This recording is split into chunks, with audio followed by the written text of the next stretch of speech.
Hello, hockey fans, and welcome back to the Rockford IceHogs Broadcasting Network. Joseph Zakshesky with you, joined alongside forward Matthew Highmore as the IceHogs get set for Game 3 action against the Chicago Wolves, leading this best-of-5 series 2-0. And Matthew, I know the approach has been pretty dialed in during this week of practice, but I mean, walk us through the locker room. Obviously, being up in the series is certainly great, but I'd imagine that you're going to see one of the best Chicago Wolves teams you've seen all season long here in Game 3. Yeah, absolutely. We've been preparing very well this week, like you said, and we definitely expect a very desperate hockey club over there. We know we're going to get their best game tomorrow, and we'll see how it goes and come out with our best game, and hopefully the result goes in our favor.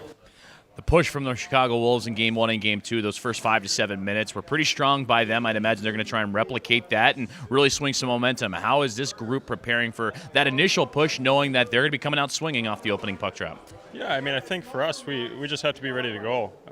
We've done a decent job of it through the first 2 games, but like you said, they've come out with great pushes, and we've been lucky to kind of get through the storm. So just preparing the same way, making sure we expect that they're going to come hard, and when they do, we just have to respond and push back.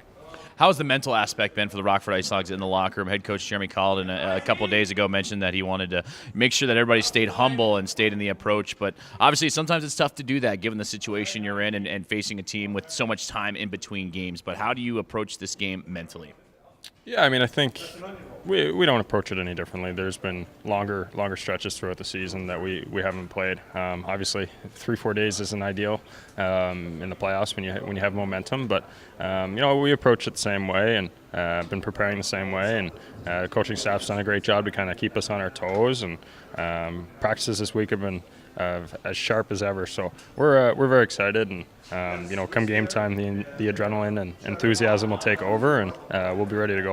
How quick is this team to call audibles or make adjustments when necessary? I'd imagine Chicago did a lot of that in Games 1 and Game 2, trying to play with you guys, keep up with you guys, but obviously that's going to have to be a focus because now you know that they're going to be waiting for whatever game plan you're going to try and throw their way.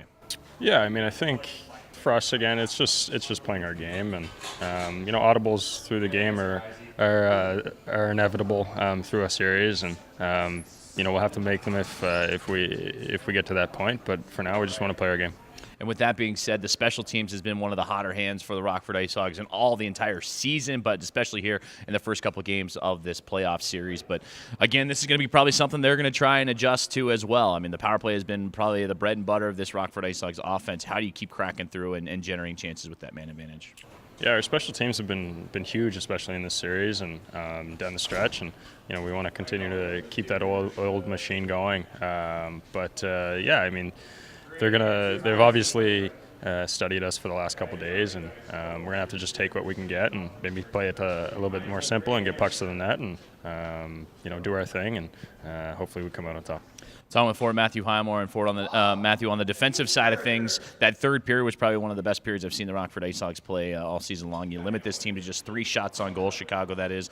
When their back's against the wall in that scenario, how do you replicate that defensive success, knowing that Chicago's going to be looking to make some desperate plays and maybe gamble a little bit here and there? Yeah, I mean, I think we know that it's going to be a challenge, and they're going to come. Maybe like their first 5-minute push, maybe it's extended the whole game, and for us just to stay in our game plan and get pucks ahead, and playing in their zone will definitely help our defense. We don't necessarily want to be in our own zone, so the more we can get pucks in deep, get into the forecheck, and do that kind of stuff, it'll certainly help us. And then Matthew, finally, what's been the biggest key and biggest focus in practice this week that you're zeroing in on here ahead of Game 3?